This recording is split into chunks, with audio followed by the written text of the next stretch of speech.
যেতিয়া আমাৰ মিটিংবিলাক হ'ব মানুহে কম্পেয়াৰ কৰিব ইউডিএফৰ মানুহ বেছি হয় না কংগ্ৰেছৰ মানুহ বেছি হয় নিশ্চয় ইউডিএফৰ মানুহ বেছি হ'ব আৰু ইউডিএফক মানুহবিলাকে ভোট যি আমাৰ পাৰ্টি আহিছে তেখেতে ভাৰতৰ অসমৰ কৰ চব চেছ কৰিব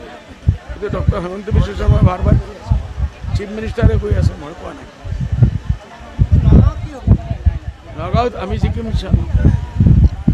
ইউডিএফ জিকিব ধুবুৰীত ইউডিএফ জিকিব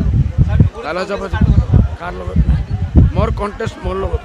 যেহেতু 27 লাখ ভোট আছে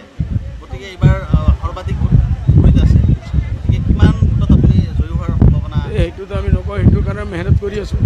আমাৰ ভোটাৰ ৰাইজে যিমান বেছি দিব মোৰ আশা আছে বেছি থাকি বেছি ভোট আমাক দিব আৰু কংগ্ৰেছৰ ডাব্বা খালী হাতৰ পৰা যেতিয়া আমাৰ মিটিংবিলাক হ'ব মানুহে কম্পেয়াৰ কৰিব ইউডিএফৰ মানুহ বেছি হয় না কংগ্ৰেছৰ মানুহ বেছি হয় নিশ্চয় ইউডিএফৰ মানুহ বেছি হ'ব আৰু ইউডিএফক মানুহবিলাকে ভোট যি আমাৰ পাৰ্টি আহিছে